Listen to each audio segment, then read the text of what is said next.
Blouse की cutting तो हम सही तरीके से कर लेते हैं, आर्म होल की भी कटिंग हम सही तरीके से करते हैं, आस्तीन की भी कटिंग हम सही तरीके से करते हैं, स्टिचिंग भी सही तरीके से कर लेते हैं, ब्लाउज की फिटिंग भी सही तरीके से कर लेते हैं। लेकिन उसके बाद भी ब्लाउज में सामने के पार्ट में इस साइड यहां पर एक खिंचाव आता है, जिसकी वजह से ब्लाउज पहनने के बाद बिल्कुल अनकंफर्टेबल रहता है। वो खिंचाव क्यों आता है आज मैं अपने इस वीडियो में बताऊंगा, तो आप लोग वीडियो को कंटिन्यू और पूरा जरूर देखें। चैनल में नए हैं तो चैनल को सब्सक्राइब करके बेल आइकन के बटन को दबाएं, जिससे कि ऐसी लेटेस्ट वीडियो की अपडेट आप लोगों को मिलती रहे। तो चलिए लेट न करते हुए मेन वीडियो में आते हैं। जब भी हम ब्लाउज की कटिंग करते हैं तो सबसे बड़ी गलती हम शोल्डर और आर्म होल की कटिंग में करते हैं। आर्म होल का जहां पर हमको गहराई बैठाना रहता है वहां पर बैठा नहीं पाते, इसकी वजह से हमारा सामने के पार्ट में खिंचाव आता है। आर्म होल की गहराई और आस्तीन की गहराई बिल्कुल आपस में जगह के मिलनी चाहिए, लेकिन आमतौर पे गलती हम कहां पर करते हैं पहले मैं वो बताऊंगा, क्योंकि हमें ऐसा लगता है कि हमने आर्म होल का सही शेप लिया है, आस्तीन का सही शेप लिया है, उसके बाद भी क्या होता है सामने का पार्ट हमारा खिंचाता है। तो मैं पहले आप लोगों को बताऊंगा कि हम आमतौर पे गलती कहां पर करते हैं। तो सबसे पहले तो मैं नीचे के पार्ट में यहाँ पर इसको सीधा कर लेता हूँ, क्योंकि कपड़ा सीधा नहीं होता। मैं अभी जो गलती हम आमतौर पे करते हैं मैं उसको बता रहा हूँ, ध्यान रखेंगे। ब्लाउज की लंबाई ले रहा हूँ मैं 14 इंच, यानी कि इसमें 1 इंच सिलाई मार्जिन है 15 इंच में। देखिए मैं 36 इंच के अकॉर्डिंग बता रहा हूँ अभी आप लोगों को, लेकिन आप लोगों को आर्म होल की जो गहराई है उसको हम कहाँ पर बैठाना है और क्या अभी हम गलती करते हैं उसको ध्यान देना है, समझना इस बात को। शोल्डर ले रहा हूँ, जैसे 36 इंच सीना है हमारा, तो शोल्डर इसका ले रहा हूँ मैं 11 इंच, तो 11 इंच का हाफ हो जाएगा 5.5 इंच। मैं डीप गले के अकॉर्डिंग आप लोगों को बता रहा हूँ, ध्यान रखेंगे इस बात को। अब इसको यहाँ पर से सीधा खींच लेंगे। गले का फैलाव 2.5 इंच, इधर भी 2.5 इंच, इसको भी यहाँ पर से सीधा खींच लेंगे, क्योंकि बैक पार्ट है समझ लीजिए। पीछे गला जैसे हमारा 10 इंच है तो 10.5 में लगा रहा हूँ मैं निशान, हाफ इंच सिलाई मार देंगे ये। अब इसके आर्म होल में आते हैं। आर्म होल इसका ले रहा हूँ मैं 6 इंच। देखिए यहीं पर आमतौर पे गलती करते हैं, आर्म होल के पास में, इसकी वजह से हमारा आमतौर पे सामने के पार्ट में यहाँ पर खिंचाव आता है, ध्यान रखेंगे चीज़ को। अब जैसे सीना इसका 36 इंच है, 1/4 9 इंच, 1.5 इंच इसमें मैं मार्जिन, कमर 28 इंच, 1/4 7 इंच, और पीछे का जो पार्ट में डाट पड़ता है उसका, और 1.5 इंच जैसे हमने ऊपर लिया है वैसे ही। अब इसको हम यहाँ पर से कर लेंगे, मार्जिन का निशान लगा लेंगे। अब देखिए यहाँ पर भी 1/2 इंच में अंदर की ओर। अब क्या होता है कई बार आमतौर पर मैं देखता हूँ जो कटिंग करते हैं, जो बिगिनिंग स्टेज में गलती करते हैं, आर्म होल के शेप को सही जगह बैठा नहीं पाते हैं। ये सामने पार्ट की गहराई ये देखिए, और ये बैक पार्ट की गहराई। अब ये दिखने में तो इसका शेप बढ़िया लग रहा है, ऐसा लग रहा है कि इसकी फिटिंग आ जाएगी, लेकिन यहीं पर गलती करते हैं, इसका जो शेप है वो सही जगह में बैठता नहीं है। मैं अभी आप लोगों को इसको कटिंग कर लेता हूं, उसके बाद आस्तीन कटिंग करके बताऊंगा कि खिंचाव क्यों आता है, ध्यान रखेंगे चीज को। पहले मैं इसको कटिंग कर लेता हूं।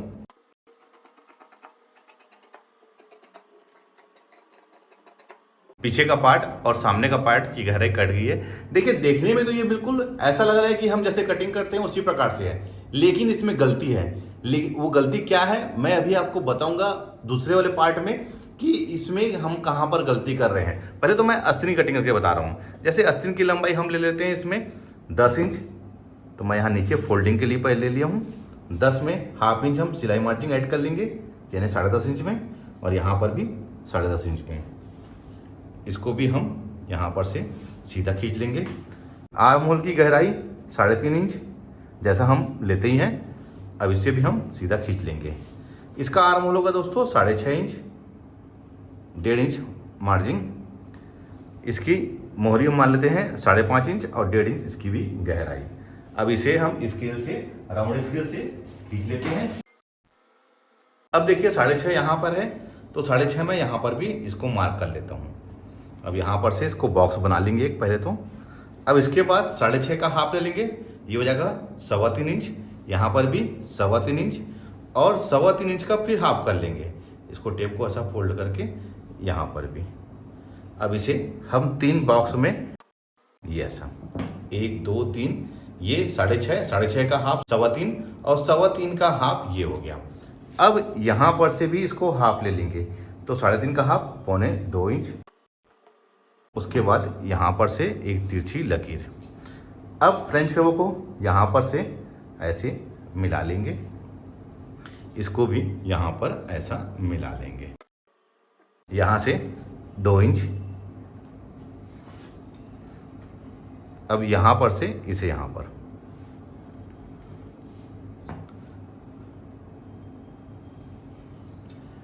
देखिए आमतौर पे सब इसी प्रकार से ड्रा कर लेते हैं। ऐसा लग रहा है कि हमने सेम फार्मूला इसमें यूज करके अस्तीन कटिंग कर ली है, लेकिन ये भी अस्तीन का जो शेप है ये गलत है, इसकी गहराई गलत जगह में बैठी हुई है। मैं भी आपको कटिंग करके सामने के पार्ट में रख के दिखाऊंगा, तब आपको समझ में आएगा कि हम गलती कहां पर कर रहे हैं।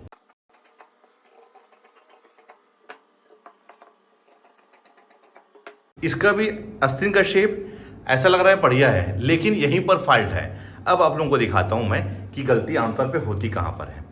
देखिए इसकी जो गहराई है ये लास्ट में आके यहाँ पर मिली हुई है।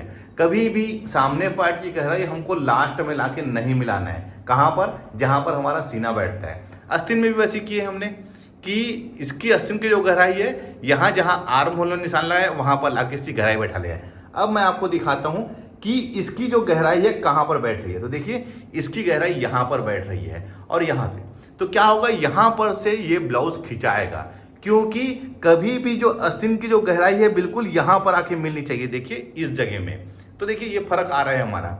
यही गलती आमतौर पे सभी करते हैं।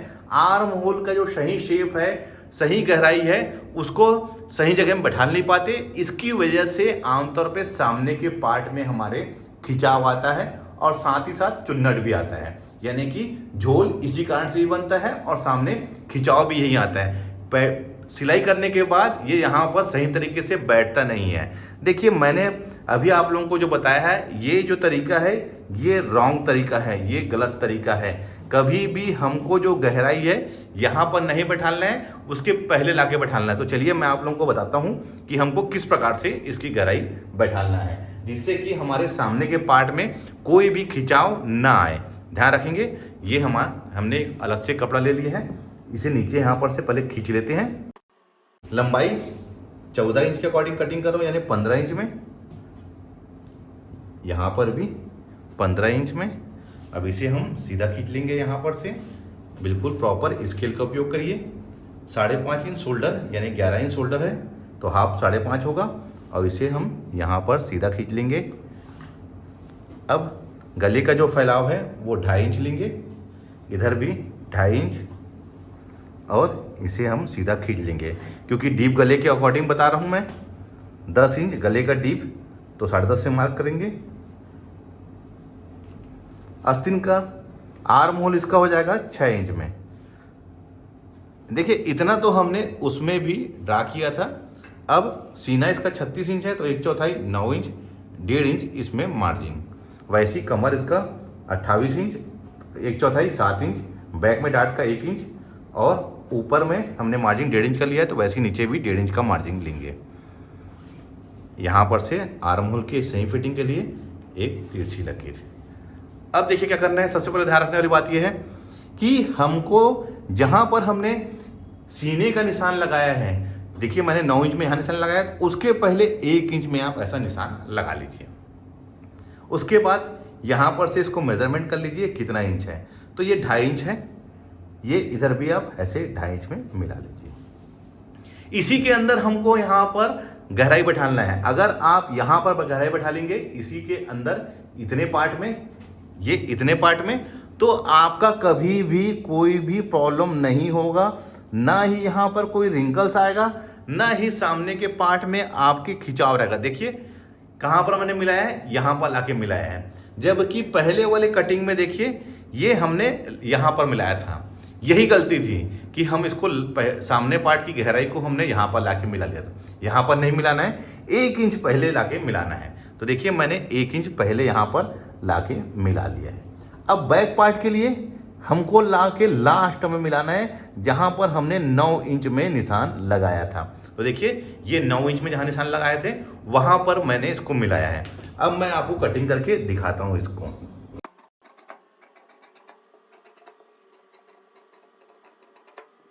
ये देखने से ही लग रहा है एक परफेक्ट आर्म होल का शेप लग रहा है देखने से ही। फिटिंग भी इसकी बहुत ही बढ़िया आएगी। अब मैं जो पहले जो कटिंग किया था उसको दिखाता हूँ और इसको यहाँ पर रख के दिखाता हूँ। तो देखिए दोस्तों, ये आपको समझ में आ ही गया होगा कि यहाँ पर हमारा कहाँ पर फॉल्ट था। देखिए इसकी वजह से हमारा खिंचाव आता है।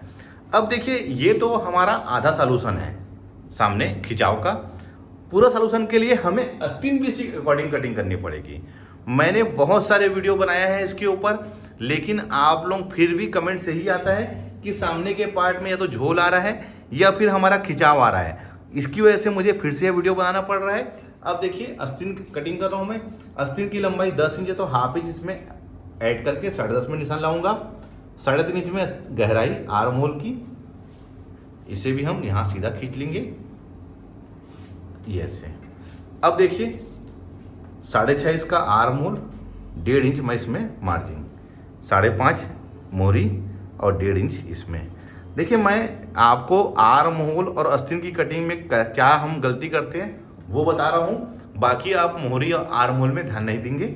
अब 6.5 यहाँ लिया था तो 6.5 यहाँ पर भी ले लूँगा और उसका हाफ हो जाएगा 6.5 का 3.25 भी यहाँ पर भी, और 3.25 का हाफ कर लेंगे।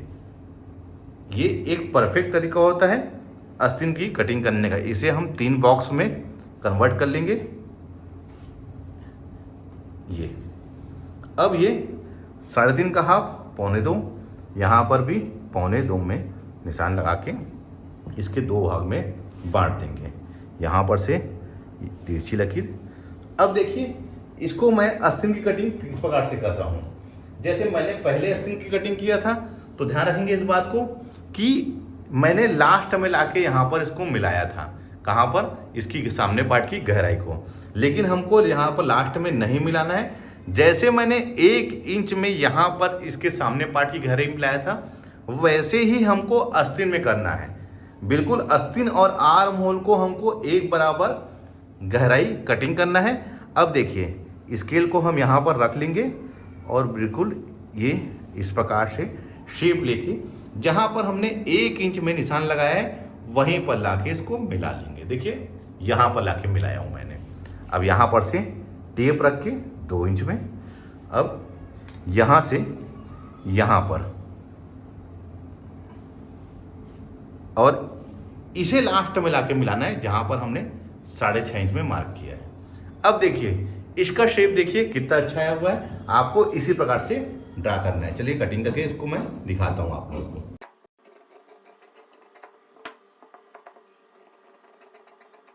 अब इसकी गहराई देखिए और शेप देखिए। अब मैं जो ये कटिंग किया था इसकी गहराई को दिखाता हूँ आप लोगों को। इसके ऊपर रख के आपको समझ में आ जाएगा कि हमने कहाँ पर कैसी गलती करी हुई थी। तो देखिए इसका फर्क आपको नज़र आ जाएगा कि मैंने कहाँ पर, ये देखिए ये थोड़ा जो चीज़ होता है इसी में ही हमारा फिटिंग गड़बड़ हो जाती है। ध्यान रखेंगे छोटी छोटी जो चीज़ें होती है इसकी वजह से हमारा पूरा ब्लाउज बिगड़ जाता है। अब देखिए इसकी गहराई को, अब देखिए ये बिल्कुल आके प्रॉपर इसमें मिल गया है। इसमें ये चीज़ नहीं मिल रहा था। देखिए ये बिल्कुल आके, देखिए यहाँ पर निशान लगाया हूँ मैंने और देखिए ये बिल्कुल आके ऐसा एक शेप में बैठ गया है। ऐसा लग रहा है कि ये हमने दोनों एक साथ कटिंग किया हुआ है। अब इसको दिखाता हूँ मैं, क्योंकि देखिए यहाँ पर मैंने सीधा रखा हूँ ना आस्तीन को, कोई भी तिरछा नहीं किया हूँ मैं। अब इसमें देखिए ये वाले पार्ट में इसको यहाँ पर इसको घुमाना पड़ रहा है और देखिए इसका शेप कैसे हो रहा है। यही जो छोटी छोटी चीज़ें होती है दोस्तों, इसकी वजह से हमारा ब्लाउज की जो फिटिंग है वो गड़बड़ हो जाती है। सामने के पार्ट में हमारा इसकी वजह से ही खिंचाव आता है।